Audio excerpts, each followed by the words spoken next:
Hello there, and welcome to my channel, Novice Modelling and the Midlife Crisis. My name's Andy, and today I'm just going to give you a little what's in the box kit review of this TAMIYA 172 Mitsubishi A6 M30 fighter, Model 32 HAMP. Now, I like to do these kit reviews in a certain way. I like to just go through the history of the plane in question briefly, as this is provided in most kits instructions. So this one's actually quite detailed and quite long, so I'm actually just going to go through the basics of it, maybe the first two sections, and leave out the zero variants. So here we go. From the summer of 1940, the Zero served as the Japanese Navy's frontline fighter for 5 years. Flown by veteran pilots, the Zero dominated Allied fighters early in the war and gained a reputation of invincibility. Never truly replaced, the Zero soldiered on alone and remained a viable threat right up to the end of World War II. The Zero's roots achieving the impossible. In September 1937, with the Second Sino-Japanese War just underway, the Navy asked Mitsubishi and Nakajima to develop the successor for the A5M. The requirements of 500 kilometers an hour at top speed with high maneuverability, 6-hour flight endurance and 20mm cannon armament were daunting, and Nakajima withdrew. Mitsubishi continued on, again assigning Jiro Horikoshi, who created the A5M, as the chief engineer. His design featured main wing spars made from extra super duraluminum. I'm not sure, I've never heard of that. A variable pitch propeller, retractable landing gear, a teardrop-shaped canopy, and aerodynamic drop tank. The first prototype, powered by a 780 horsepower Mitsubishi Zuzi engine, flew in April 1939. The more compact, lightweight and fuel-efficient 940 horsepower Nakajima Saki 12 engine was later fitted, resulting in a top speed of over 500 kilometers an hour, a then unheard of range for a fighter of over 3,000 kilometers and excellent maneuverability. In July 1940, it was accepted into service as the Type O A6M fighter. The Zero in battle. Early Zeros, which were still in the testing phase, were deployed to Hankou Air Base in China to support long-range bombers, and they were followed by the A6M2A production variant in August 1940. Their first action against Chinese fighters came in mid-September when 13 Zeros took on 27 Russian-built I-15s and I-16s and destroyed them without loss. The arrival of the Zero effectively gave Japan air superiority over China.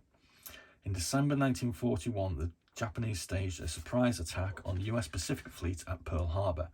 The 350 attacking aircraft from 6 aircraft carriers, including A6M2B, sank 5 battleships and destroyed many aircraft. This operation was made possible due to the Zero's unrivaled range. Similarly, I can never say that word, Zeros escorted G3M and G4M bombers to decimate US bases on Luzon in the Philippines and bases in southern Taiwan, over 800 kilometers away. In June 1942, the Japanese Navy set out to destroy the US carrier fleet and capture Midway Island. However, US forces defeated the plan, and in the ensuing battle, Japan lost 4 carriers and nearly 300 aircraft. A6M2B shot down over 100 US aircraft during the battle, but many veteran airmen were lost together with their carriers. August 1943 saw US forces capture the airfield on Guadalcanal to mark the start of a grueling campaign. A6M2B from REVELL Air Group pushed the limits of their range as they flew 2,000-kilometer round-trip missions. Although they continued to record successes after Japanese forces withdrew from Guadalcanal in December 1943, losses mounted as US fighters adopted hit-and-run tactics. The Battle of the Philippine Sea took place in June 1944 when the Japanese mobile fleet moved to attack US forces which were landing on Saipan. Over 200 A6M2 and A6M5 took part, but they were flown by inexperienced pilots and faced with radar-directed F-6F fighters and anti-aircraft guns, firing proximity and VT fuse shells. Nearly all were shot down. I believe that's called the Great Philippines Turkey Shoot, that actual battle. With the loss of 3 carriers and nearly 400 aircraft, Japan's naval air groups could no longer carry on. So, let's have a quick look at what's in the box. Sorry that was a little bit long, but I did actually miss out another 2 paragraphs in that, just to keep this kind of short and sweet. So here we go, we've got the first sprue, which as you can see has got the fuselage and the wings and a few other bits and bobs. As per Tamiya, these are quite nicely detailed with recessed panel lines, and you can actually see rivets on these as well. What else have we got here? We've got a nice little radio set with some quite nice details on it. So that's the first sprue. We've got a second sprue which gives us 2 options on the bubble top canopy. This is going to be kind of useful for someone like myself, as I do have a habit of getting glue all over these, but I'm a novice modeler and I am trying to learn. In this little baggie we've got the nose cone for where the engine goes, which obviously extends the length of the fuselage somewhat. And here we have another sprue full of accessories. Now as you can see, I think this is part of the cockpit. It's quite nicely detailed. The engines obviously are quite nice as well. And as per Tamiya style, it's pretty good.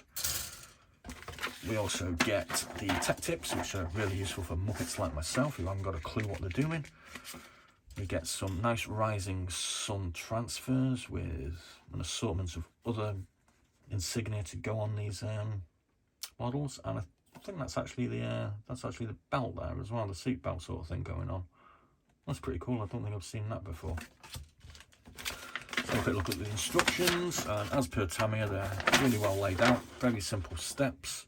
We've got 10, 13, 16 steps, so they're all basically put this and this together, put this on here, put this on there, put that on there. I kind of like this because, like I said, I'm learning this. When you actually get a step and it's got 25 different moves to play, it's like playing chess with a grandmaster. So I kind of like that. So there we go, that's it. So I hope you enjoyed this video. Questions and suggestions are always welcome. Please like and subscribe and join me for my model making ride. I'm off to work soon, so this is about all you're going to get out of me for 4 days. Be seeing you.